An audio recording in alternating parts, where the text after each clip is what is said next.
Olá, vamos para mais um vídeo do canal Renda na Mão. Sabe aquela sensação de ralar, de se esforçar, de tentar organizar as finanças e no fim das contas parecer que nada sai do lugar? Como se a gente estivesse correndo numa esteira que não leva a lugar nenhum? Se essa angústia soa familiar, o que a gente vai conversar hoje pode ser uma verdadeira virada de chave. O problema, talvez, não seja a falta de esforço, mas sim usar a estratégia certa, na hora completamente errada. E essa frase, olha, ela resume tudo perfeitamente. Pensa comigo, não adianta nada querer levantar o segundo andar de uma casa se o alicerce mal foi feito, concorda? Uma hora a estrutura não aguenta, aparecem as rachaduras e tudo pode vir abaixo. Nas finanças, a lógica é exatamente a mesma. O sucesso não é só sobre o quanto a gente trabalha, é sobre a sequência, é sobre fazer a coisa certa no tempo certo. É justamente para organizar essa sequência que existe um conceito muito poderoso chamado escada da riqueza. Pense nele como se fosse um mapa, um GPS para a vida financeira. Ele ajuda a colocar ordem na casa e garante que essa construção seja sólida, começando, é claro, pela base. Ok, vamos mergulhar nisso. A escada da riqueza é essa estrutura que estamos vendo. E a ideia central dela é muito simples, mas transformadora. O sucesso financeiro não depende só do quanto se ganha, mas de entender em qual estágio, em qual degrau dessa escada a pessoa se encontra. Cada degrau tem um foco diferente, uma mentalidade diferente, uma regra do jogo diferente. E antes de tentar subir qualquer degrau, é fundamental ter uma conversa honesta consigo mesmo e responder essas 3 perguntas. Sabe, investir sem ter essas respostas é como sair para dirigir sem saber o destino. Primeiro, a gente precisa de um diagnóstico. Onde eu estou, para onde eu quero ir e principalmente quanta turbulência eu aguento no caminho.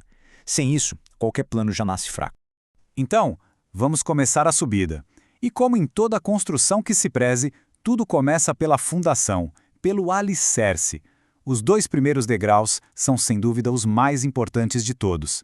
São eles que vão sustentar todo o resto da jornada. Chegamos ao primeiro degrau. Olha, ele não tem glamour, não é empolgante, não rende post bonito em rede social e é exatamente por isso que tanta gente tenta pular essa fase. Só que ignorar a base é, de longe, o erro mais caro que alguém pode cometer na vida financeira. Então vamos ser bem diretos. No degrau 1, o objetivo não é enriquecer. O objetivo é parar de sangrar. É criar um chão firme para pisar. E isso significa 2 coisas, basicamente. Primeiro, ter aquele colchão para imprevistos, a famosa reserva de emergência. E segundo, e talvez mais importante, eliminar as dívidas caras, tipo rotativo de cartão e cheque especial. Qualquer outra coisa nesta fase é se enganar. E essa analogia do balde furado é perfeita. Pensa bem, não faz o menor sentido buscar um investimento que rente, sei lá, 1% ao mês se a pessoa está pagando 14%, 15% de juros no cartão. É matemática pura. Primeiro a gente tapa o buraco do balde, depois a gente começa a encher. Simples assim. Agora sim, com a base sólida, sem dívidas caras sangrando o orçamento, sem o balde furado, aí sim a gente pode, com segurança, ir para o segundo degrau. É aqui que a mágica de construir patrimônio de verdade começa a acontecer. No degrau da acumulação, a palavra-chave é consistência. O foco total é acumular patrimônio de forma regular, previsível, sem tentar dar aquela tacada de mestre.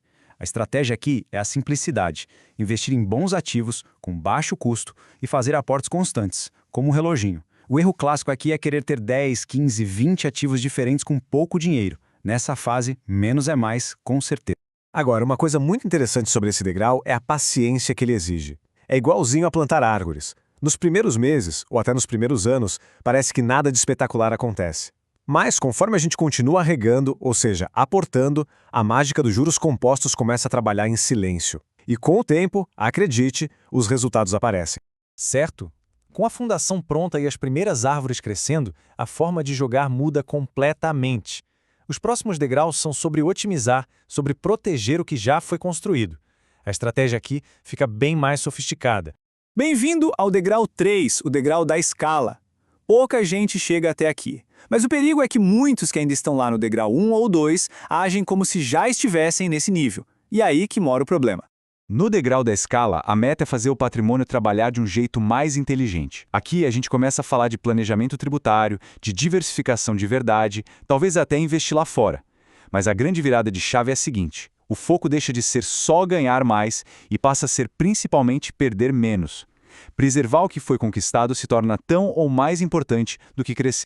E, finalmente, a gente chega no topo da escada, o degrau 4, o da preservação. Esse é o degrau da sabedoria, sabe? É onde o propósito do dinheiro se transforma por completo.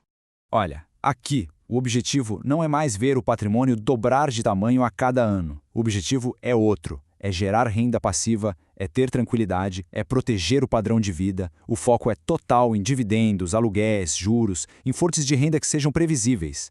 É o estágio em que o dinheiro deixa de ser o objetivo final para se tornar a ferramenta para a liberdade e para a paz de espírito. Ok, vamos dar um passo para trás agora e olhar a foto completa.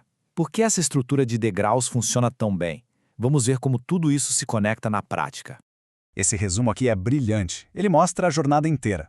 Cada degrau tem sua meta, sua estratégia e o erro mais comum que as pessoas cometem. Olhando para essa tabela, fica muito claro como a lógica muda de um degrau para o outro. O que é uma estratégia genial no degrau 2 pode ser um completo desastre no degrau 4. Faz sentido, né?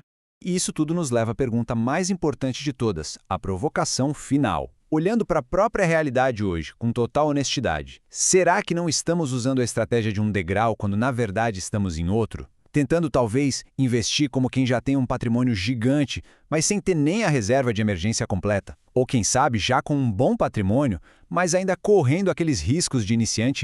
E o grande ensinamento da escada da riqueza é este. O problema nunca está no degrau de baixo. O problema é não saber em qual degrau se está. Quando a gente tem essa clareza, a ansiedade diminui, as decisões ficam mais fáceis e o progresso se torna muito mais previsível. No fim, é tudo sobre ter a direção certa. E para fechar, a mensagem é essa. Não é preciso ser um gênio das finanças, nem acertar a próxima grande virada do mercado. O que realmente constrói riqueza, degrau por degrau, é a consistência. É fazer o básico, mas fazer bem feito todos os meses. É isso que, no longo prazo, separa quem chega lá de quem fica pelo caminho.